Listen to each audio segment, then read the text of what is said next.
Physics chemistry maths में आप लोगों को कौन सा सब्जेक्ट ज्यादा पसंद है? फिजिक्स। फिजिक्स केमिस्ट्री मैथ्स में फिजिक्स पीसीएम में फिजिक्स पसंद है। चलो अब पसंद की बात हो गई, अब ये बताओ मार्क्स किस में ज्यादा आते हैं? केमिस्ट्री। केमिस्ट्री में आते हैं ना। मैं मोस्टली ऑन एन एवरेज बोल सकता हूँ कि केमिस्ट्री में सबके मतलब ऑन एन एवरेज मार्क्स ज्यादा आते हैं ना। हो सकता है किसी को फिजिक्स में आते हो, मैथ्स सबसे लास्ट में आता है जनरली, ऐसा होता है। यही है क्या? है ना। नंबर 1 अगर रखा जाए तो थोड़ी सी अपन स्ट्रैटेजी की बात कर लेते हैं पेपर की 2 मिनट के लिए। तो केमिस्ट्री के जनरली मैं बोलता हूँ कि सबसे ज्यादा मार्क्स आते हैं। फिर सेकंड में थोड़ी लड़ाई होती है, हो सकता है किसी के साथ फिजिक्स में ज्यादा आए, हो सकता है किसी के साथ मैथ्स में ज्यादा है, लेकिन ऑन एन एवरेज कुछ इस तरह का ऑर्डर रहता है मार्क्स वाइज अगर बात करें, है ना। कुछ इस तरह से होता है कि नंबर 1 पे तो केमिस्ट्री रहती है, नंबर 2 पर जो है फिजिक्स रहता है और नंबर 3 पर मैथ्स रहता है। इस तरह का कुछ ऑर्डर हमारे पास रहता है। तो अभी क्या है कि आपको रिजल्ट में अगर देखा जाए तो रिजल्ट में लेट से केमिस्ट्री का कोई सवाल किया उसके 4 मार्क्स मिलते हैं, फिजिक्स का कोई सवाल किया उसके 4 मार्क्स मिलते हैं, और मैथ्स का कोई सवाल किया उसके 4 मार्क्स मिलते हैं। तो उसमें तो कोई फर्क नहीं पड़ेगा, 4 मार्क्स तो 4 मार्क्स हैं, चाहे केमिस्ट्री दे, चाहे फिजिक्स दे, या चाहे मैथ्स दे, है ना। 4 मार्क्स और 4 मार्क्स। आपके बस एक ये है कि थ्रेशोल्ड क्लियर हो जाए, एक आपका कट ऑफ जो होता है मैथ्स का, केमिस्ट्री का, फिजिक्स का, इंडिविजुअल सब्जेक्ट का कट ऑफ क्लियर हो जाए, फिर उसके बाद तो 4 मार्क्स है, फिर चाहे कोई भी दे दे अपने को। तो मेरा पॉइंट ये है कि क्यों ना हम 4 मार्क्स उन सवालों से लें जो कि आसानी से हमें 4 मार्क्स दे दें। मतलब अपना जो पेपर होता है, अभी अपने पास जेई मेन की बात करता हूँ 25 सवाल है ना, जेई मेन की बात करता हूँ 25 सवाल है, नीट की बात करता हूँ तो 45 क्वेश्चंस है। तो जेई मेन की बात की जाए तो 25 सवालों में से ऐसा तो है नहीं कि सारे के सारे टफ है ना, या ऐसा तो है नहीं कि सारे के सारे मीडियम इजी हैं, या ऐसा भी नहीं है कि सारे सारे इजी और मीडियम है, कुछ मीडियम भी होंगे। तो मेरा कहने का मतलब यह है कि आप टफ वाला सवाल उठाओगे तो 4 मार्क्स वो भी देगा, इजी वाला उठाओगे तो 4 मार्क्स वो भी देगा, और मीडियम वाला उठाओगे तो 4 मार्क्स वो भी देगा, है ना, 4 मार्क्स वो भी देगा।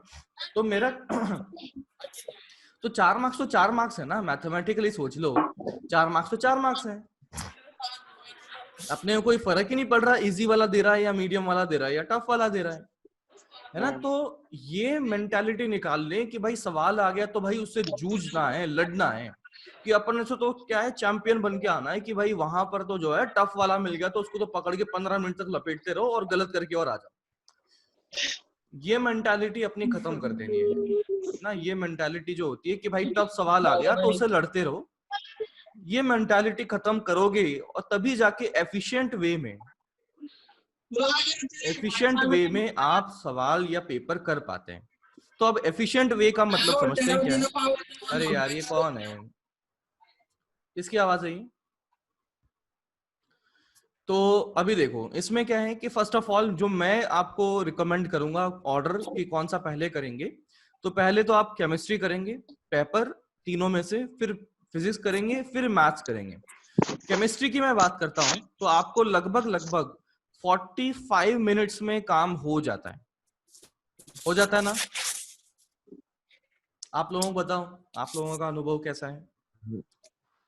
केमिस्ट्री अगर बात करें तो उसमें कई क्वेश्चंस तो न्यूमेरिकल नहीं होते ना, आपको तो बस थ्योरेटिकल ऐसे सीधा आंसर ABCD करना है। तो ऑन एन एवरेज आपका वहां पर टाइम थोड़ा बच जाता है, तो ये 45 मिनट्स में काम हो जाना चाहिए।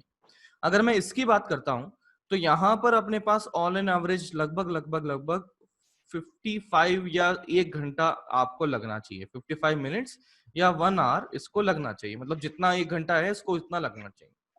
तो बाकी बचते हैं अपने पास 1 आवर 15 मिनट्स, जिसमें कि आपको OMR भी भरनी है प्लस मैथ भी करनी है, ठीक है। तो ध्यान दीजिएगा कि ये आपका ऑर्डर रिकमेंडेड है, लेकिन अगर किसी को मैथ्स अच्छी लगती है, मैथ्स में ज्यादा मार्क्स आते हैं, तो मैथ्स पहले कर ले, मेरे कहने पे मत जाए, है ना।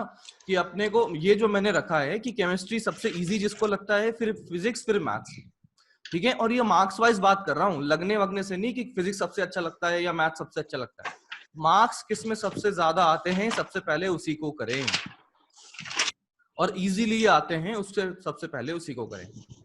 अब देखो वापस पेपर में आता हूं, तो पेपर में फिजिक्स के है 25 सवाल, 25 में से कुछ होंगे टफ, कुछ होंगे इजी, कुछ होंगे मीडियम। तो यार इजी वाले को करो तब भी 4 मार्क्स देगा, टफ वाले को करो तब भी 4 मार्क्स देगा। तो क्यों ना हम इजी और मीडियम को कर लें, पहले इजी और मीडियम को कर लें। तो यार यहां देखो, जब पेपर देखते हो तो पेपर में तो ऑर्डर लिखा होता है, question number 1, question number 2, question number 3, 4, 5, 6। तो सर अगर इतना आसान होता इजी ढूंढना तो ढूंढ लेते अब तक। इतने ज्ञान की बात आप बता रहे हो कि इजी इजी कर लो, मीडियम मीडियम कर लो, ऐसा थोड़ी ना यहाँ लिखा है ये इजी लिखा होता है, यहाँ मीडियम लिखा होता है, यहाँ टफ लिखा होता है, यहाँ इजी लिखा होता है, यहाँ मीडियम लिखा होता है। ऐसा लिखा होता तो कर ही लेता अब तक तो मैं, है ना। हाँ। तो अभी एक्चुअली क्या है कि आप जब होमवर्क करते हैं तब ही इस बात की प्रैक्टिस आपको करनी पड़ेगी, तभी जाके आप पेपर में इस बात का इस्तेमाल कर पाएंगे। मेरा कहने का मतलब ये है कि लेट्स से पहला सवाल पढ़ा, लेट्स से अपन ने पहला सवाल पढ़ा एंड उसको समझ में आ गया, है ना, कि यार इसमें क्या था, अपने को अल्फा पार्टिकल दिए हैं और उसके डेल्टा एम निकालना है, डेल्टा एम इंटू सी स्क्वायर निकालना है। ये सभी स्टेप अगर दिमाग में बन गई, ये सभी स्टेप अपने को दिमाग में बन गई और सीधा अपने को क्यू वैल्यू पूछा है, तो अपन क्या बोलेंगे, अपने को ये आता है और अपन हाथों हाथ इंस्टेंटली सॉल्व इट। हाँ सर। सॉल्व इट इंस्टेंटली, अभी आगे जाने की जरूरत नहीं है। ठीक है, सेकंड क्वेश्चन पढ़ा, ठीक है, अपने को नहीं मालूम इजी है, मीडियम है, टफ है, अपन ने सवाल पढ़ा, है ना। अपने को बोला था कि यार बॉल को ग्रेविटेशन में ऊपर की तरफ फेंका गया, बताओ 5 सेकंड बाद इसकी लोकेशन क्या है। अब इसका आपको ये पता है कि यार इसका जो है अपने को इक्वेशन ऑफ मोशन यूज करनी है, लेकिन कुछ कुछ चीजें याद आ रही हैं, कुछ कुछ चीजें याद नहीं आ रही, तो हो सकता है यहाँ पर मैं अटक जाऊं, हो सकता है मैं यहाँ पर अटक जाऊं, ऐसा अपने को लगने लगे। तो इसको अपन ने क्या डाल दिया, मीडियम में डाल दिया, है ना, मीडियम में डाल दिया। और आप अगर ऑनलाइन में देखेंगे तो आपको वहां पर मार्क करने का एक ऑप्शन बना होता है, मिला होता है मार्क करने का ऑप्शन, है ना, कि मेक अ मार्क या कम बैक टू इट, इस तरह से कुछ होता है। तो इसको मीडियम में डाल दिया। फिर मान लो तीसरा सवाल पड़ा और ये बाउंसर चला गया। बाउंसर मतलब कुछ पता ही नहीं है कि भाई ये क्या है क्या नहीं है, तो कैसे किया जाए। तो उसको अभी लीव कर दें, अभी इसको लीव कर दें किसी अलग मार्क के साथ में, ना कुछ अलग मार्क के साथ में इसको लीव कर दें। कि एक तो होता है अपने दो तरीके के मार्क कर सकते हो आप, तो एक तो होता है रिव्यू इट लेटर वाला, एक होता है ना, और एक वो होता है कि लेफ्ट वाला, मतलब उस तरह से कुछ होता है। तो उन दोनों में से एक तो आप इसके लिए डिसाइड कर लो, टफ वाले के लिए, और एक उसमें मीडियम के लिए डिसाइड कर लो। ठीक है, तो अब मैंने इस तरह से करने हैं। 25 सवाल आपके पास थे, इजी मीडियम करते करते जो भी इजी थे सारे खत्म हो गए, यानी कि ये काम तो अपना हो गया। अब इसमें एक समस्या आती है, मैं बताता हूं क्या, कि सर जैसे ही मैं ये डिसाइड करता हूं कि मैं छोड़ सकता हूं सवाल बाद के लिए, जैसे कि ये पढ़ा और इसमें से मुझे कुछ चीजें समझ आई और कुछ चीजें समझ नहीं आई, और मुझे लगता है मैं थोड़ी सा टाइम दूंगा तो वो हो सकता है सॉल्व, तो आपने बोल दिया मीडियम में डाल के इसको अभी सॉल्व ना करें और छोड़ दें, ताकि इजी इजी पहले कर लें। इसको जो से कुछ बाउंसर गया तो उसको छोड़ दें, बाद में करेंगे। तो इसको ऐसी आदत आपने अगर लगा दी तो सर अभी क्या होता है ना, कि सारे सवाल ही जो है फिर छोड़ने का मन कर जाता है। ऐसा होगा, मतलब अगर तुमने है ना, मतलब ऐसे मेंटालिटी बना ली कि हाँ इसको बाद में करूंगा, तो एक किया, दूसरा किया, तीसरा किया, सारे ऐसे लगते हैं अरे भाई ये तो यार लग नहीं रहा, यार कुछ होगा होगा होगा होगा, ऐसा लग नहीं रहा, तो ये छोड़ने का मन कर जाता है। तो मतलब ये सारी स्ट्रेटेजी फेल हो जाएगी, फिर तो सारा ही गड़बड़ हो जाएगा। तो इसका जो कार्यक्रम है ये इस प्रकार से करेंगे, जब आप होमवर्क करेंगे, जब आप होमवर्क करेंगे तब इस बात की प्रैक्टिस करेंगे कि यार थोड़ा तो आपका ये प्रैक्टिस जब ही अच्छे से हो पाएगा तभी जाके आप पेपर में अप्लाई कर पाएंगे, है ना। कि भाई विराट कोहली जो है इतनी बढ़िया बैटिंग करता है, तो नेट प्रैक्टिस उससे भी बढ़िया करता है, उससे ज्यादा समय करता है। तो भाई अपना परफॉर्मेंस ये मैच में अपने को देना है, तो ऐसा सीधा थोड़े ना है कि मैच में सीधा जाएंगे और वहीं पर ही छक्का मारेंगे, नहीं, अपने को नेट प्रैक्टिस करेंगे तभी जाके तो अपना काम आसान होगा, तभी जाके तो अपने मतलब ज्यादा सोचने की जरूरत नहीं पड़ेगी। तो नेट प्रैक्टिस जब करेंगे, यानी कि होमवर्क जब करेंगे, तो आपने को यही स्ट्रेटेजी अपनाते हुए करना है। कि मान लो मैंने होमवर्क में 20 सवाल आपको दिए, पहला सवाल पढ़ा, उसको समझ में आया, अभी सॉल्व कर लिया हाथों हाथ। दूसरा पढ़ा, अपने को टाइम के उसको देखा कि यार दूसरे में अपने को समझ नहीं आ रहा, मैंने उसको भी स्टार लगा के छोड़ दिया, मीडियम है बाद में करूंगा। तीसरा पढ़ा, हवा ही नहीं लग रही, वो वहां पर उस तरह से हार्ड लगा के छोड़ दिया। 20 सवाल थे ऑन एन एवरेज, इसको मान लेता हूं मैं 3 से 4 मिनट लगेंगे, तो यानी कि 80 मिनट, 60 से 80 मिनट का ये आपका होमवर्क होना चाहिए। तो घड़ी लगाना जरूरी है, बिना क्लॉक के तो आप जो है दिन भर लगा दोगे 20 सवाल करने में। ये शायद होता भी होगा आप लोगों के साथ, होता है क्या होता है कि सर। 5 हाँ सवाल होता अभी है। कर लिए, 5 सवाल बाद में कर लिए, 2 सवाल बाद में कर लिए, हाँ ठीक जी। है हाँ मतलब। सर। तो यहां पर जब होमवर्क करते टाइम ही इस बात की आदत लगाएंगे कि सभी क्वेश्चंस को इजी, मीडियम, टफ की कैटेगरी में डालना है, तब नेट प्रैक्टिस जब अच्छी होगी तभी जाके फाइनल मैच में अपन अच्छा कर पाएंगे, ठीक है। तो जब मान लो इजी इजी खत्म हो गए, है ना, वापस पेपर में आता हूं, इजी इजी खत्म हो गए, तो अभी अपने पास मान लो कि 20-25 मिनट में ये काम हो गया। फिर मीडियम में आ गए, मीडियम में टाइम लगाना शुरू किया, मीडियम में टाइम लगाना शुरू किया, हो सकता है अपने पास 20-25 मिनट में अपने पास ये मीडियम वाले सवाल भी हो गए, है ना, मीडियम वाले सवाल भी हो गए। अब इसमें एक और समस्या होती है, मान लो कोई सवाल आपने अटेम्प्ट करना शुरू किया, मान लो कोई सवाल आपने अटेम्प्ट करना शुरू किया। अब ऐसा तो है नहीं कि आप सचिन तेंदुलकर हो, है ना, हो सकता है कोई कोई सवाल में गलती हो जाए, है ना, हो सकता है कोई सवाल में गलती हो जाए, आपका आंसर आ रहा है 2 mm और आंसर दे रखा है 1 बार, 2 बार, 3 बार, 4 बार। तो कहने का मतलब यह है कि हो सकता है कि आपका आंसर कभी मैच ना करे। ऐसा तो है नहीं कि सारे सवाल आप करते हैं तो आंसर मैच करता ही है, या एकदम सभी के सभी करते हैं। नहीं। तो कहने का मतलब यह है कि मान लो आपने रिपीट करते मीडियम वाले पर आए और आपने सॉल्व करना शुरू किया, सॉल्व करना शुरू किया और आपने देखा कि यार ये मेरा आंसर और जो ऑप्शन में दिए गए आंसर है वो तो मैच नहीं कर रहे हैं। तो कैसे किया जाए, तो कैसे किया जाए? तो अब देखो क्या होगा कि उस सवाल को वहां पर वहीं के वहीं छोड़ दें, है ना। अगर अपने को समझ में आ रहा है कि यार इसको क्या गलती करी तो ठीक है, अदरवाइज को समझ नहीं आ रहा तो छोड़ दें।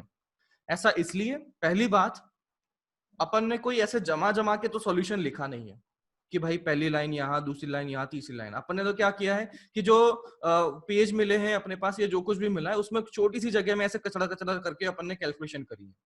तो उन कैलकुलेशंस को ढूंढना और उसमें गलती ढूंढना बड़ा मुश्किल हो जाता है, क्योंकि खुद की गलती खुद ही ढूंढना बड़ा मुश्किल होता है, नहीं हो पाता खुद की गलती ढूंढना, है ना। कोई और अगर चेक कर ले तो शायद ढूंढ ले, लेकिन यार आपने ही सॉल्व किया है और आप ही गलती ढूंढ रहे हो तो नहीं मिलता ना, वो तो आपका ही दिमाग है वो तो, है ना। आप नहीं गलती पता होती तो पहले ही कर लेते, ठीक।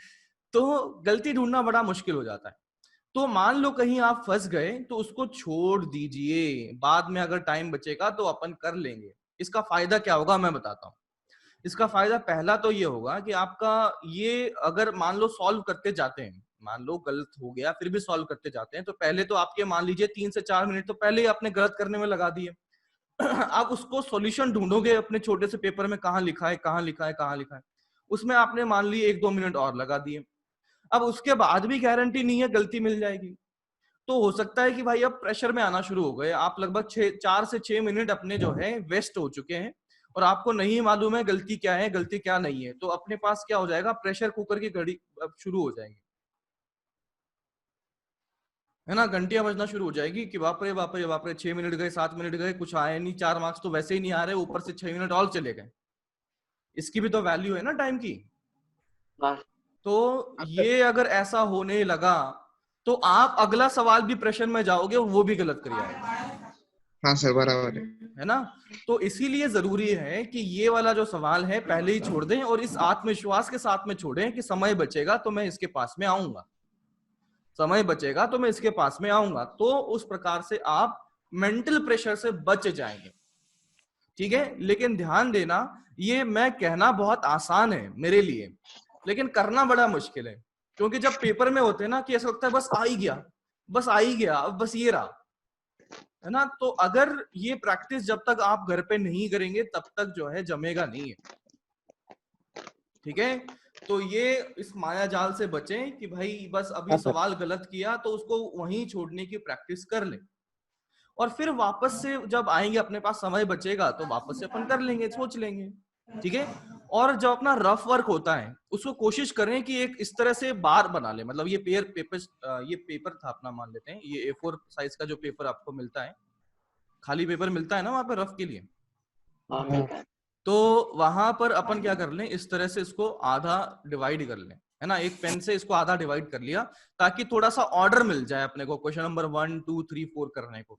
नहीं तो होता क्या है कि 1 इधर किया इधर किया इधर किया, टेढ़ा कहीं भी चला गया, वो टेढ़ा कहीं भी चला गया, वो टेढ़ा कहीं भी चला गया, तो फिर वो ढूंढना मुश्किल हो जाएगा, है ना। तो मैं ये नहीं कह रहा जमा जमा के लिखो, मैं बस ये कह रहा हूँ कि इस तरह से नंबर 1 यहाँ करो, 2 यहाँ करो, 3 यहाँ करो, और फिर बाई चांस जगह नहीं बचती तो फिर सोचो कहाँ करना है कहानी को, ठीक है। तो ताकि फिर वो वापस मान लो गलती ढूंढना है तो अपने को एक ही जगह पे सारा माल मिल जाएगा।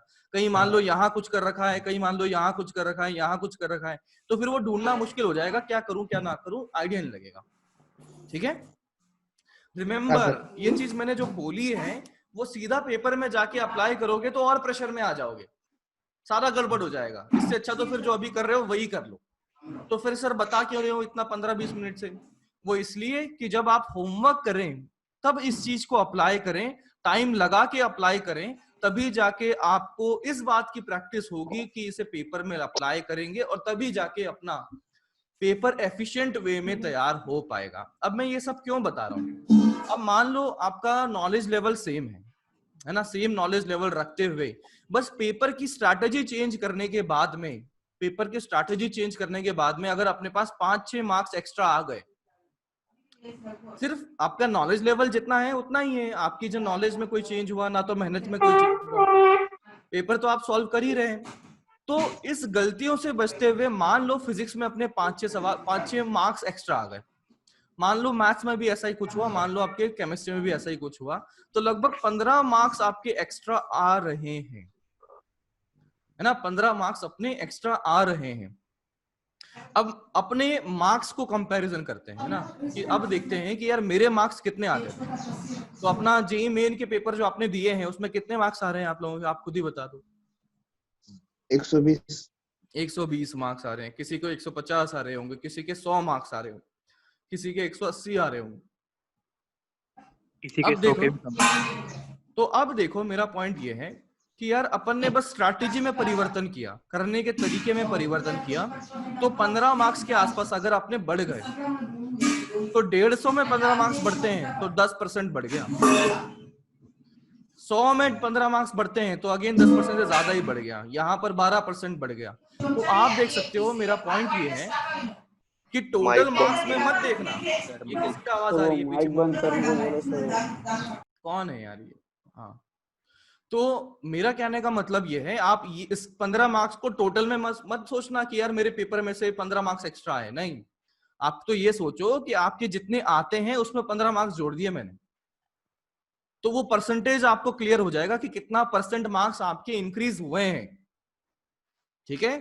तो इस तरह से उसका सिग्निफिकेंस पता लगेगा कि सिर्फ सेम लेवल की एनर्जी रखते हुए, नॉलेज रखते हुए हम मार्क्स बढ़ाएं तो कितना एफिशिएंट वे में हम अपना मार्क्स बढ़ा सकते हैं। पढ़ाई नहीं बढ़ाई हमने पढ़ने का जो लेवल है वो नहीं बढ़ाया, वो तो बढ़ाएंगे ही बाद में, ये तो हमने सिर्फ और सिर्फ पेपर करने का तरीका बढ़ाया। सर ऐसे कैसे कर दिया? आप गेम तो खेलते ही होंगे ना, रेस वाले गेम या ऐसा कभी कुछ खेलते ही होंगे, है ना, या फिर मान लो आईजीआई खेला है क्या, मिशन आईजीआई नहीं खेला क्या? कॉल ऑफ ड्यूटी खेला है। हाँ कॉल आईजीआई ऑफ खेला है ड्यूटी खेला है ना, आईजीआई खेला है। हाँ, तो मेरा पॉइंट बस इतना सा है कि मान लो आप इस लेवल पे थे, लेवल 2 पर थे मान लो, और लेवल 2 पे जाकर आपको है ना कहीं जाके उसने किसी अगले बंदे ने शूट कर दिया आपको अगले बंदे ने। तो जब अगली बार वहां पर उस पोजीशन पर पहुंचोगे तो क्या आप सेम गलती करोगे क्या जो पिछली बार करी थी जिससे मर गए थे? नहीं सर, नहीं करोगे। आप इस कोने से जाने की जगह दूसरे कॉर्नर से घुसोगे ताकि वो गोली ना मारे। तो ये जो है अपना स्कोर बढ़ाने के लिए जो स्ट्रैटेजी आप यहाँ पर अपनाते हैं, क्यों ना हम ये स्ट्रैटेजी यहाँ पर भी अपनाएं, है ना। बात तो समझो, ये गेम ही तो है, यस सर, है ना, गेम ही तो है। और टॉप टोटल जो स्कोर करेगा उसको अंदर ले लिया जाएगा, उसको हायर लेवल के गेम में लिया जाएगा। तो अल्टीमेटली इस गेम में क्यों ना हम स्ट्रैटेजी अपनाएं ताकि हमारा जो है आउटपुट बेटर हो जाए। मेहनत की बात नहीं कर रहा हूं, बेटर करने की, स्ट्रैटेजी बेटर करने की बात कर रहा हूं। बात समझ में आ रही है क्या? Yes sir. हाँ सर। ठीक है, तो चलो अभी अपनी क्लास शुरू करते हैं। तो सबसे पहले good morning everyone. Good morning sir. हाँ जी, तो अभी कल मैंने क्या किया था, रिंग के बारे में बात करी थी, है ना, रिंग के बारे में बात। रिंग के बारे में बात करी थी, तो ये रिंग था यूनिफॉर्मली चार्ज, जिसपे कि क्यू चार्ज दिया है, जिसकी रेडियस है आर। और फिर मैंने कहा था कि इसका जो रिंग का electric field along the axis बनी थी, इलेक्ट्रिक फील्ड बनी थी, वो बनी थी k q x upon x square plus r square power 3/2, इतनी बन गई थी। अब मैं देखना चाहता था कि यहाँ पर रिंग का जो ग्राफ बना था, इसमें इलेक्ट्रिक फील्ड का जो ग्राफ बना था, वो कुछ इस प्रकार से बना था, वो कुछ इस प्रकार से बना था। तो अब क्या चाहते हैं हम चाहते हैं कि बताइए ये इलेक्ट्रिक फील्ड कहीं पर मैक्सिमम हुई ना, तो वो कहां पर मैक्सिमम हुई है। तो इसके लिए क्या करना पड़ेगा, dE/dx को 0 करना पड़ेगा। तो dE/dx करते हैं, तो यहां पर ये जो बना हुआ है आप देख सकते हैं, न्यूमरेटर में ऊपर वाले में x का फंक्शन बना है, नीचे वाले में x का फंक्शन बना है। यानी क्या करना पड़ेगा, u/v का फॉर्मूला लगाना पड़ेगा। तो u/v का फॉर्मूला क्या होता है, ऊपर वाले को डिफरेंशिएट करो इंटू नीचे वाला, बोलो बोलो, माइनस नीचे वाले को डिफरेंशिएट करो इंटू ऊपर वाला अपॉन नीचे वाले का स्क्वायर। मैं लिख देता हूं, शायद समझ नहीं पाए। के क्यू तो कांस्टेंट है ना, उसको साइड में निकाल लेता हूं, ये बाहर निकाल दिया मैंने उसे। अब ऊपर वाला बचा कौन फंक्शन, x बचा, तो उसको क्या बोल दिया, 1, x का डिफरेंशिएशन 1 इंटू नीचे वाला यानी कि x square plus r square power 3/2, ठीक है, माइनस नीचे वाले का डिफरेंशिएशन इंटू ऊपर वाला, तो ऊपर वाला कौन है x, और नीचे वाले का डिफरेंशिएशन क्या हो जाएगा, 3/2 x square plus r square power 3/2 minus 1, ठीक है। फिर चेन रूल लगाना पड़ेगा, तो इनटू क्या करना पड़ेगा, 2x, एक्स स्क्वायर का डिफरेंशिएशन भी कर दिया, 2x बन गया। देखो समझे क्या यार, ये बताओ x square plus r square power 3/2 का डिफरेंशिएशन करना है, तो मैं क्या करूंगा, चेन रूल लगाऊंगा। चेन रूल समझते हैं ना, तो मैं देखता हूं, पहले तो इसका 3/2 का डिफरेंशिएशन करेंगे तो कितना बन जाएगा, 3/2 x square plus r square power 3/2 minus 1।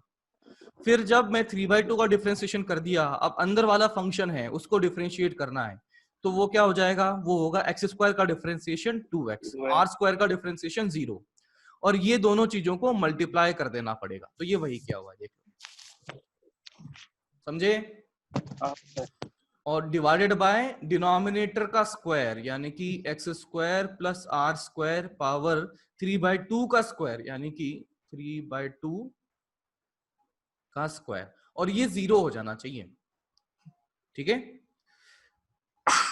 Sorry तो यहां से मैंने 0 किया, तो ये बना के क्यू तो बाहर था, ये आ चुका है x square plus r square power 3/2 minus, यहां देखना ये है x और ये है 2x, तो ये बन जाएगा 2x स्क्वायर, फिर साथ में था इंटू 3/2, और ये बन चुका है x square plus r square power 1/2। इसके अलावा कुछ और है क्या, नहीं है। अरे बाबा माइक तो ऑफ कर दे। इज इक्वल टू 0 करना पड़ेगा, क्योंकि ये अगर 0 है इसका मतलब न्यूमरेटर ऊपर का मान ही 0 रहा होगा, नीचे का तो कोई मतलब नहीं है। तो मैं क्या बोलता हूं, इसको 0 करते हैं तो के क्यू तो बाहर रहा, फिर ये आ गया x square plus r square. देखना यहां पर पावर कितना है, 1/2 है यहां पर पावर 3/2 है, तो इसका मतलब 1/2 पावर को अपन बाहर निकाल सकते हैं। तो मैंने यहां क्या कर लिया, x square plus r square power 1/2 को बाहर निकाल लिया, और अंदर बच चुका है फिर x square plus r square minus 2 से 2 गया, और माइनस ये बना हुआ है 3x square is equal to 0। तो अब 0 होना है, तो मैं देख सकता हूं कि भाई ये तो 0 नहीं होगा, ना तो ये तो 0 होगा, इसका मतलब सिर्फ यही बचता है जो 0 होने वाला है। तो I can say x square plus r square minus 3x square बराबर 0।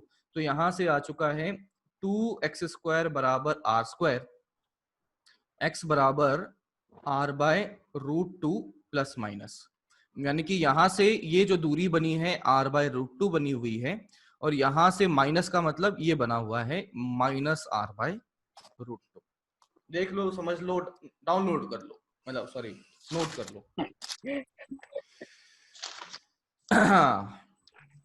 करो करो करो, जल्दी करो।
डन।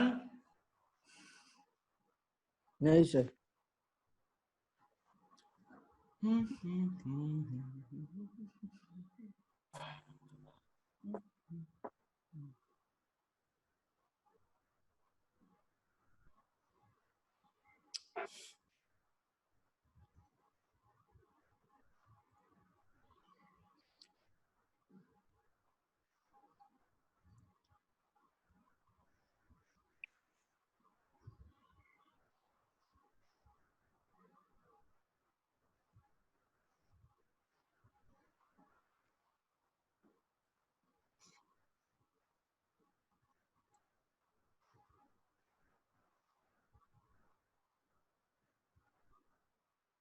Done sir.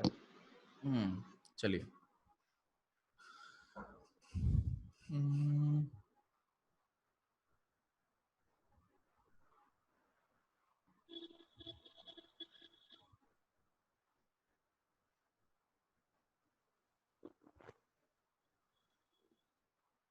दो रिंग है।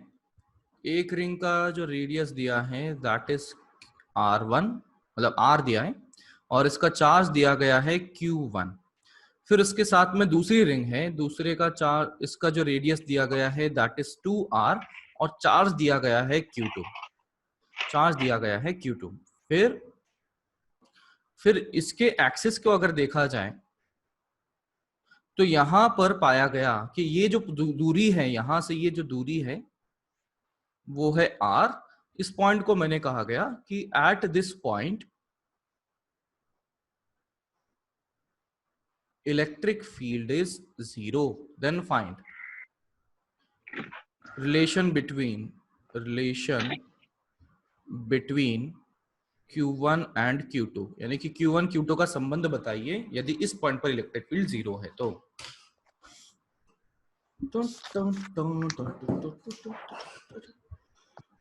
सर छोटे सर्किट का रेडियस भी आ रही है ना? हाँ, छोटे वाले का R है, बड़े वाले का 2R है, और ये दूरी भी R है।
Q1 upon Q2 equals to 2 raised to 5 by 2 upon 5 raised to 3 by 2।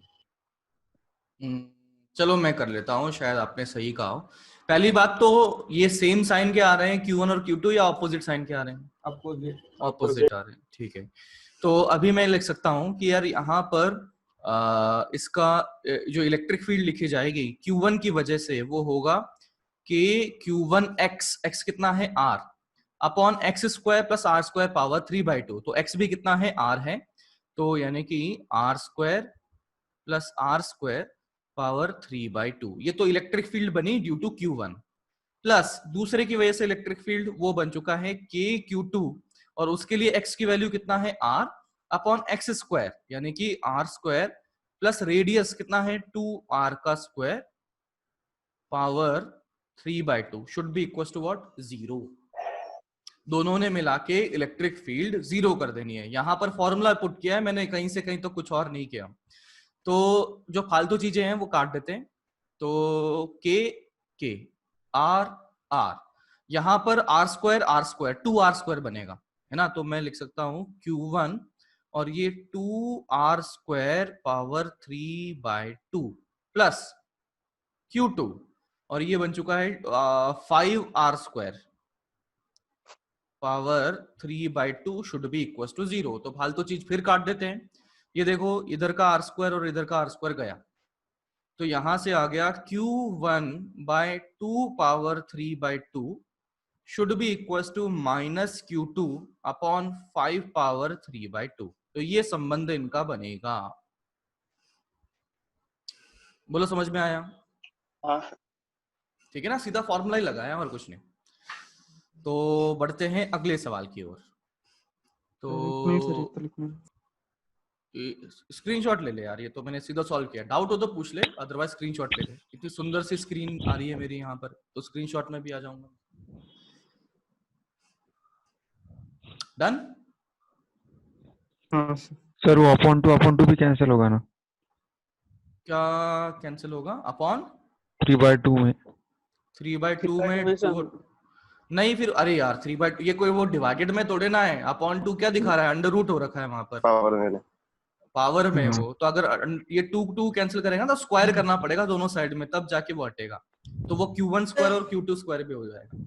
Sir वहां पर स्टार्टिंग में Q1 इंटू आर कैसे लिया, वो आर कहाँ से आया? इसका फॉर्मूला बताओ इलेक्ट्रिक फील्ड का, रिंग का अलोंग द एक्सिस, के Qx upon x² plus r² power 3/2।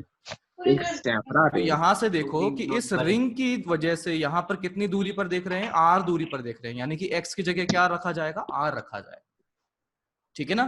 तो दोनों रिंग से इस पॉइंट की दूरी देख लो, r है, और इस रिंग से भी इस पॉइंट की दूरी कितना है, r है, इसलिए x की वैल्यू r और r रखी गई है दोनों इक्वेशंस में, दोनों फॉर्मूलेस में। समझा बच्चा? सर मेरा आंसर अलग आ रहा। हाँ सर। क्या अलग आ रहा है इसमें? सर मेरा आ रहा Q1 minus Q1/8 is equal to Q2/125। अरे तो तुमने ये गायब कर दिया ना सर बराबर है। अरे ये गायब कर दिया तुमने यार, तुमने 2 से 2 भी काट दिया क्या? बराबर है। बराबर है सर आपका। हाँ नहीं वो बराबर तो है बराबर है। तुम 2 से 2 काट दिया, 3/2 की जगह क्यूब ले लिया डायरेक्ट। हाँ सर पर वो कट भी जाएगा ना सर ऊपर, मतलब अरे बाबा। अच्छा चलो पावर 3/5 को भी जाएगी और r² को भी जाएगी। एक मिनट, ये क्या बोलता है कि इधर से ये पावर काट देता हूँ, तो मैं एक बार काट के देखता हूँ कैसा होता है ना, तो चलो मैं काट लेता हूँ। वहां से पावर नहीं कटेगी सर। अरे रुक जा ना, जो बोल रहा है उसके बात तो कर लें। तो ये 2 से 2 काट दिया, तो फिर 3 से 3 भी काट दे सकते हैं, तो ये 3 से 3 भी काट दिया, तो यहाँ से क्या आया आप देखना, Q1/2 is equal to minus Q2/5। कितना बढ़िया आ गया नहीं? अरे भाई 2 से 2 काटा तो मैं 3 से 3 काट सकता हूँ, इसमें कोई गलत बात थोड़ी ना है। ठीक है, गलत है ये, मतलब सही मत मान लेना कोई सही मान ले गड़बड़ हो जाए। अभी देखो कि यहां मैंने लिखा है Q1 चार्ज, यहां मैंने लिखा है Q1 चार्ज, ये है दूरी पर, यहां से इसके जो कोऑर्डिनेट्स हैं वो है 0, यहां पर इसके कोऑर्डिनेट्स हैं 0, फिर दूसरा एक मैंने लिया Q2 चार्ज, एक मिनट, दूसरा मैंने लिया यहाँ पर इसी एक्सिस पर Q2 चार्ज, ये मैंने लिया Q2 चार्ज और इसको लिया 0,8a पर, और यहां मैंने लिया Q2 चार्ज, ये लिया 0,8a पर। फिर देखा गया कि इस पॉइंट पर, यानी कि जिसके कोऑर्डिनेट्स हैं a,0 at this point electric field is 0, find संबंध between, relationship between Q1 and Q2 क्या है? ठीक है, Q1 के कोऑर्डिनेट्स पता है, Q2 के कोऑर्डिनेट्स पता है। अरे 0, माइनस ए होगा, सॉरी माइनस होगा ना। वैसे मैंने जानबूझ के लिखा था कि मतलब तुम लोग जाग रहे हो कि सो रहे हो पता लग जाए। सर फिर आपने ठीक कर डालना सर। गधा कहीं। लेकिन आप लोग तो सो रहे थे, आपको तो पता ही नहीं लगा यहाँ तो माइनस। नहीं पता लगा था सर। पता लगा था क्या? हाँ मतलब तो बोला क्यों क्यों डिस्टर्ब करे, क्यों नहीं? डिस्टर्ब करे। अच्छा ठीक है ना। तो चलो ये आप अपने ठीक पास, करना। तो ये अपने पास Q1 और Q2 मैंने बता दिए, Q2 मैंने बता दिए। आप बताइए कि संबंध क्या सर एक होंगे। है ना सर। हाँ, ये a,0 है, ये 0, माइनस ए, 0, प्लस ए, 0,8 है, 0,-8 है।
क्या किया जाए?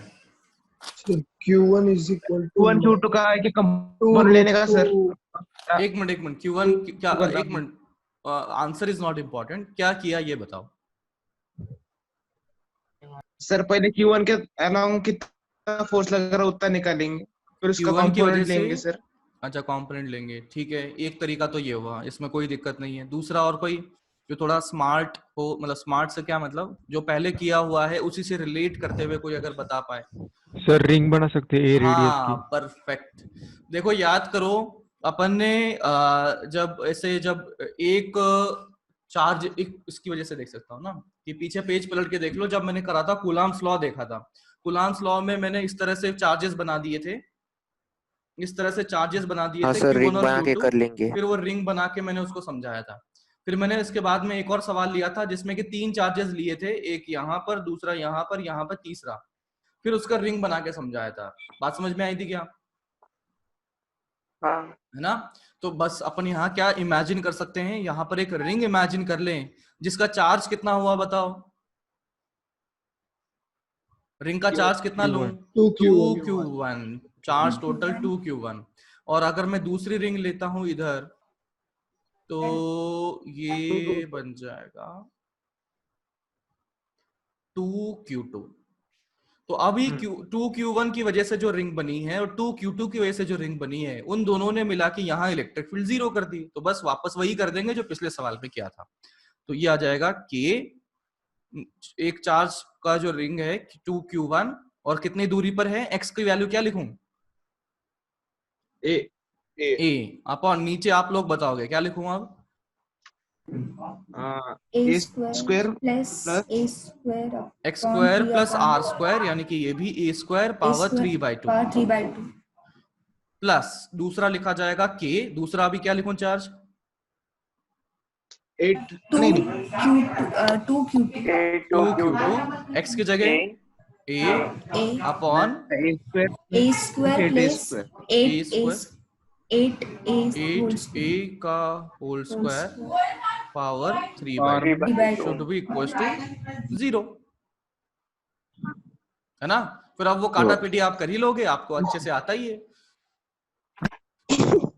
है ना है ना। ये सबसे पहले तो अपन एक काम करते हैं, इस 3/2 को इस 3/2 से काट लेंगे। ठीक, ऐसा मत करना भाई, गड़बड़ हो जाएगा, है ना। तो ऐसे तो पावर का महत्व ही खत्म कर दिया ऐसे तो तुमने। ठीक है, तो अब आगे तुम कर लेना, है ना, आगे कोई महत्व नहीं है।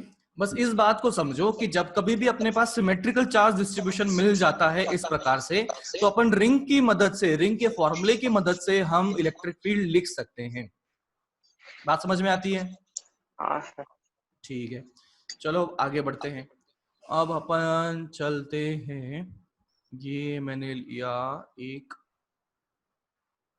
सर 1 मिनट पीछे लो ना, स्क्रीनशॉट। हाँ ये लो।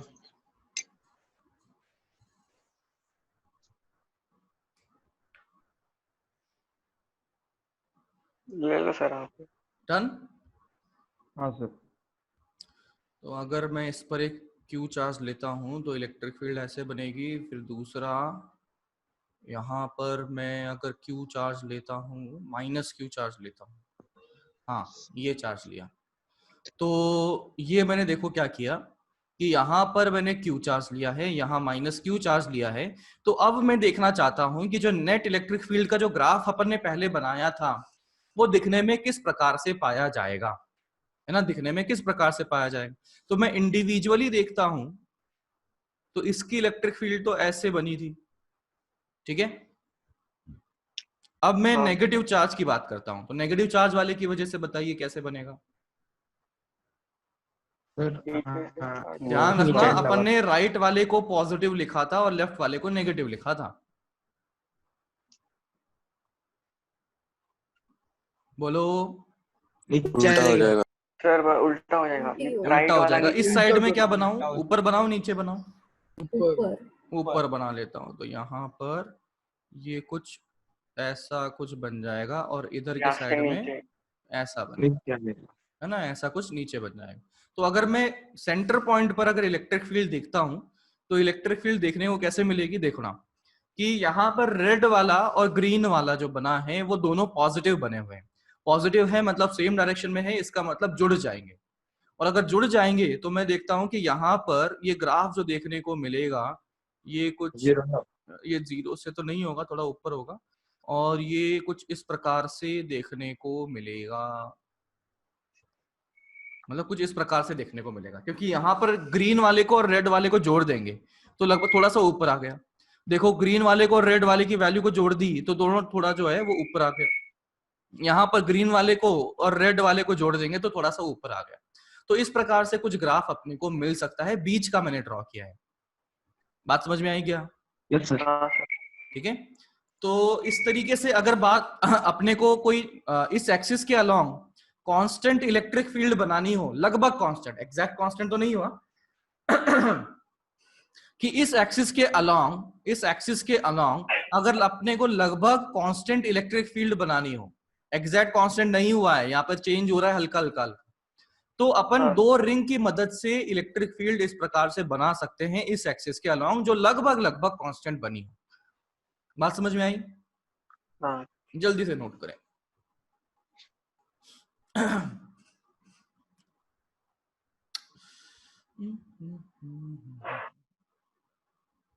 अभी next, electric field due to uniformly charged straight wire या स्ट्रेट लाइन, हाँ ये लो पीछे ये कर दिया। डन। ये नेट इलेक्ट्रिक फील्ड बना हुआ है, this is net electric field.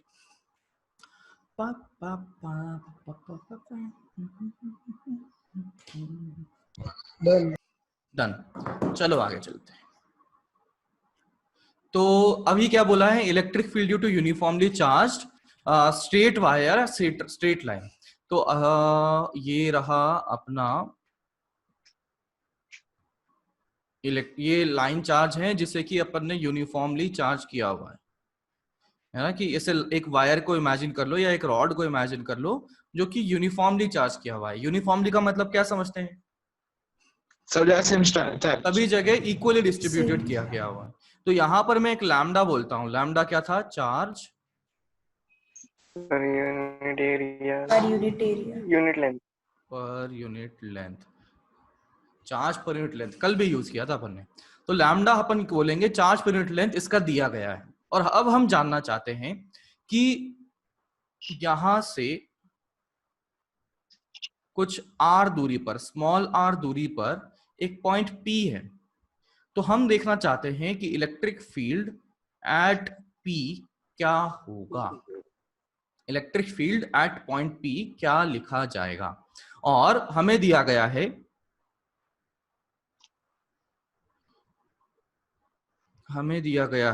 कि यहां पर ये जो एंगल बना हुआ है उसे कह दिया गया है θ1, इसे कह दिया गया है θ2। ठीक है, साइन अल्फा प्लस, एक मिनट अल्फा कर दो, अल्फा से थोड़ा अच्छा याद आ जाएगा। इसको कर दिया मैंने अल्फा और इसको कर दिया मैंने बीटा। तो इस प्रकार से अपने को एंगल दिए गए हैं। तो अभी क्या किया जाए, है ना, अभी क्या किया जाए? तो देखो क्या करना है, आप बताओ। थोड़ा थोड़ा लेने का सर कंपोनेंट लेने पड़ेंगे। कंपोनेंट लेने पड़ेंगे सर दो आएंगे ना, एक सबसे पहले तो कूलाम्स लॉ जो हम लगाते हैं वो किसके लिए लगाते हैं? पॉइंट चार्ज के लिए। तो पहला काम होना चाहिए पॉइंट चार्ज को ढूंढना। कैसे आइडेंटिफाई करें? कि हमने जो स्ट्रेट लाइन था उसके लिए ढूंढ लिया था, फिर कर्व था, क्या कर लेंगे? सर छोटा dx पार्ट लेंगे। dx ले लें। एक मिनट, देखो क्या करते हैं कि यहां से ऊपर की तरफ x दूरी पर मैंने dx ले लिया, है ना, x दूरी पर dx ले लिया। सर नीचे भी लेना पड़ेगा क्या? क्या ले लिया? नीचे भी लेना पड़ेगा क्या? वो लिमिट से अपन कर लेंगे ना, ऊपर जाएं या नीचे जाएं वो तो लिमिट से कर लेंगे, तो कोई दिक्कत नहीं होगी। जब इंटीग्रेशन में लिमिट को लिया जाएगा वो तो हो जाएगा। तो अभी देखो हमारे पास जो फाइनल आंसर चाहिए वो हमें एंगल की टर्म्स में चाहिए, यानी कि अल्फा और बीटा की टर्म्स में चाहिए। ठीक है ना, अपने को जो फाइनल आंसर चाहिए वो अल्फा और बीटा की टर्म्स में चाहिए। तो मैं क्या करता हूं कि यहाँ पर जो एंगल हम लेते हैं, मतलब जो ये हमने एलिमेंट लिया छोटा सा, उसको भी थीटा की टर्म्स में डिफाइन कर देता हूं, है ना, थीटा की टर्म्स में डिफाइन कर देता हूं। तो ये जो छुटके से एलिमेंट ने एंगल बनाया उसको मैं बोल देता हूं डी थीटा बोल देता हूं। उसको मैंने क्या बोल दिया? डी थीटा बोल दिया।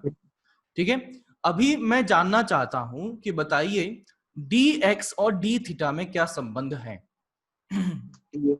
dx equals to r d theta. d theta into dx, वो पार्ट का length. Sir dx equals to r d theta. R क्या है? और सर लेंथ आर तो ये यूज किया हुआ है, ये वाला आर बोल रहे हो? एक मिनट सर। हाँ, अभी देखो इसमें अभी गलती बताता हूँ क्या है कि जब आप आर्क लेंथ उस प्रकार से ले रहे हैं ना, तो ये वाली लेंथ कंसिडर कर रहे हैं यहाँ। अपने को dx कौन चाहिए था? ये वाला चाहिए था। सर वो बहुत छोटा है। नहीं, बहुत छोटा है, लेकिन बहुत छोटा बहुत छोटा बहुत छोटा और ऐसे इनफाइनाइट इंटीग्रेशन कर दिए जाए तो हो सकता है ना बड़ा हो जाए। हाँ सर। तो इसलिए यहाँ पर इस प्रकार का अजम्पशन अपन नहीं लेंगे। तो अभी क्या करेंगे, मैं tan थीटा लिखता हूं। बताओ इस ट्राइंगल में tan थीटा क्या लिखा जाए?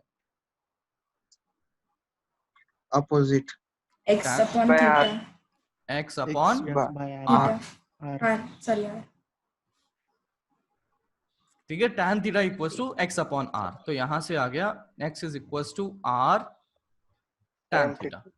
अभी देखो r तो कांस्टेंट है, अपने को संबंध किसके चाहिए थे? dx और d थीटा के संबंध चाहिए थे। तो दोनों तरफ डिफरेंशिएट कर लेते हैं। तो डिफरेंशिएट किया तो dx का तो dx, r तो कांस्टेंट है वो बाहर रहा। tan का डिफरेंशिएशन क्या बनता है? 6 स्क्वायर थीटा d थीटा बन जाएगा। ठीक है, ये बन जाएगा। तो अभी मैं क्या आ गया, dx आ चुका है, तो मैं बोलता हूं चार्ज ऑफ स्मॉल एलिमेंट, इसको मैंने बोल दिया dq बोल दिया। चार्ज ऑफ स्मॉल एलिमेंट जो अपन ने लिखा उसको dq बोल दिया। तो वो क्या लिखा जाएगा? वो लैम्डा इंटू dx लिखा जाएगा। और वो लिखा जाएगा लैम्डा, dx की वैल्यू है r sec square theta d theta. तो इसकी वजह से इलेक्ट्रिक फील्ड लिखता हूं, electric field due to d q, जो छोटू से के वजह से, तो क्या लिखा जाएगा, वो होगा के डी क्यू अपॉन दूरी का स्क्वायर। तो दूरी में क्या लिख सकता हूं, ये आर है, ये मान लेता हूं मैं एल था, है ना, एल था, तो क्या लिख सकता हूं, एल कॉस थीटा बराबर आर होगा। हाँ। तो लिख सकते हैं एल बराबर आर सेक थीटा। बोलो। तो इस पॉइंट चार्ज की यहां से दूरी एल आर सेक थीटा बन चुका है। तो यहां पर अगर मैं लिखता हूं तो दूरी का स्क्वायर, तो ये के क्यू बटा एल स्क्वायर लिखा जाएगा। और ये आ चुका है, सब्स्टिट्यूट कर लेते हैं अब, है ना। तो ये आ गया, एक मिनट,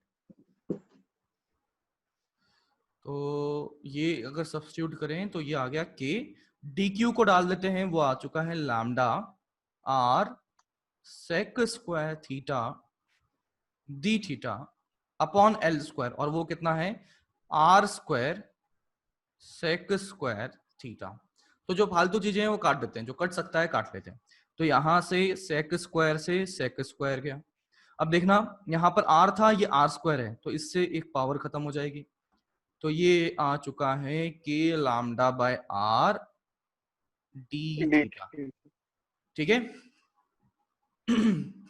तो छोटे से चार्ज की वजह से जो बनी हुई इलेक्ट्रिक फील्ड है वो मैंने डीई बोल दिया।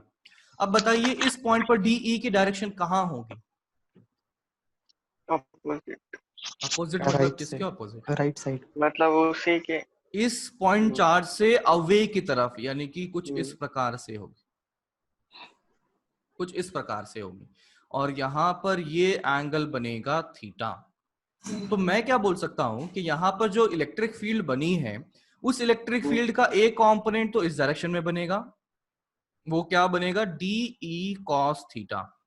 और ये वाला जो कंपोनेंट है वो क्या बनेगा, डी ई साइन थीटा। तो अभी मैं देख सकता हूं कि एक नेट इलेक्ट्रिक फील्ड इस तरह बन सकती है और एक इलेक्ट्रिक फील्ड इस प्रकार से बन सकती है। तो अभी ध्यान दीजिएगा, लाइन चार्ज ये रहा, लाइन चार्ज ये रहा, और ये वाली इलेक्ट्रिक फील्ड लाइन चार्ज के अलोंग में है या परपेंडिकुलर में है? परपेंडिकुलर में है। और ये वाली जो इलेक्ट्रिक फील्ड है लाइन चार्ज के पैरेलल में है या परपेंडिकुलर में है? पैरेलल में है। तो यहां पर मैं क्या करता हूं, आपको दिखाता हूं, ये रहा अपना लाइन चार्ज,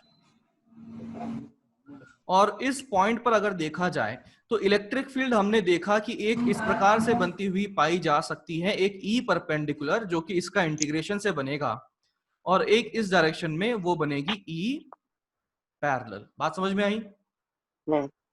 तो अभी हम जानना चाहते हैं ई परपेंडिकुलर की वैल्यू कितना है और ई पैरेलल की वैल्यू कितना है। तो इसके लिए हमें इंटीग्रेशन करना पड़ेगा।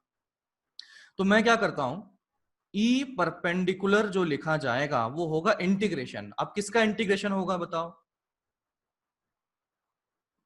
सर डी का, हाँ, D E cos D E cos theta, क्योंकि ई परपेंडिकुलर कौन है, ये देखो इस डायरेक्शन में बनाओ। तो क्या करना पड़ेगा मुझे, डी ई कॉस थीटा का इंटीग्रेशन करना पड़ेगा। तो कर लेते हैं। तो इंटीग्रेशन ऑफ डी ई कितना है, के lambda by r d theta, और ये कॉस थीटा यहां पर डाल दिया। तो अभी यहां पर कॉस थीटा डी थीटा है, तो इंटीग्रेशन में क्या आ जाएगा, साइन थीटा आ जाएगा। अब लिमिट्स की बात करते हैं। तो लिमिट्स में देखना कि मैंने क्या लिया कि इस डायरेक्शन को, ये रेफरेंस लाइन ले लिया मैंने, ये जो अपने आर वाली लाइन बनी हुई है इसे रेफरेंस लाइन ले लिया। तो इस वाले को मैंने पॉजिटिव सेंस लिखा कि इस वाले को जो एंगल लिखा गया वो अगर पॉजिटिव लिखा गया तो नीचे वाला क्या हो जाएगा, नेगेटिव हो जाएगा। ये अगर मैंने पॉजिटिव सेंस कहा तो नीचे वाला एंगल नेगेटिव सेंस का बन जाएगा। यानी कि बीटा जो है वो क्या लिखा जाएगा, माइनस बीटा से प्लस अल्फा एंगल तक, माइनस बीटा से प्लस अल्फा एंगल तक। तो ये आ चुका है के लैम्डा बाय आर। जीरो से अल्फा प्लस बीटा नहीं लिख सकते क्या? तो फिर तुमने एलिमेंट लेना यहां से शुरू किया है, फिर जीरो से अल्फा प्लस बीटा लिया है ना, तो तुमने इस एलिमेंट की बात नहीं करी, तुमने यहां से शुरू किया है। तो उस एलिमेंट के बारे में बात कर रहे हो तो पहले उसी के सारे फॉर्मूले यहां से डिराइव करने पड़ेंगे तुम्हें। पहले उसी के अकॉर्डिंग डिराइव करके फिर उसमें लिमिट वो डालोगे। तो अपन क्या कर रहे हैं, अगर मैंने ये एलिमेंट लिया है तो इस रेफरेंस लाइन के साथ में एंगल चूज किया था, इस रेफरेंस लाइन के साथ में एंगल चूज किया था, और इस रेफरेंस लाइन के साथ एंगल चूज किया तो मैं देखता हूं यहाँ पर ये जो ऊपर वाला एंगल बना है वो अल्फा और ये बना है वो बीटा। तो ऊपर लिखा जाएगा प्लस अल्फा, नीचे लिखा जाएगा माइनस बीटा। तो के लैम्डा बाय आर तो कांस्टेंट आ चुका है और लिमिट ये बना है इंटीग्रेशन साइन थीटा और लिमिट्स बनी है माइनस बीटा से प्लस अल्फा। तो कितना आ गया ये k lambda by r sine of alpha minus of sine minus beta, तो कितना आ जाएगा प्लस साइन बीटा। लिमिट रखने की एक स्टेप खा गया हूं मैं, देख लो। समझ। ई परपेंडिकुलर की वैल्यू अभी अपने पास बन गई है। अब बचता है ई पैरेलल। फिर ई पैरेलल कैंसिल नहीं होगा क्या? कैंसल तब होगा जब अल्फा और बीटा एंगल सेम रहेगा। जब एंगल सेम आ जाएंगे तब कैंसिल हो जाएगा। लेकिन अगर एंगल कैंसिल नहीं हुए, तो बराबर नहीं हुए, तो ऊपर मान लो मैंने 90 डिग्री बना दिया, नीचे मैंने 10 डिग्री बनाया, तो ऊपर वाला चार्ज ज्यादा हो गया ना। हाँ सर। तो इस वजह से नेट हो सकता है कभी जीरो हो कभी जीरो ना हो, depending upon the value of alpha and beta. तो अब हम लिखना चाहते हैं अल्फा इसका पैरेलल वाले की वैल्यू। तो इसका तो स्क्रीनशॉट ले लो, मैं अगले पेज पर जा रहा हूं। ले लिया स्क्रीनशॉट?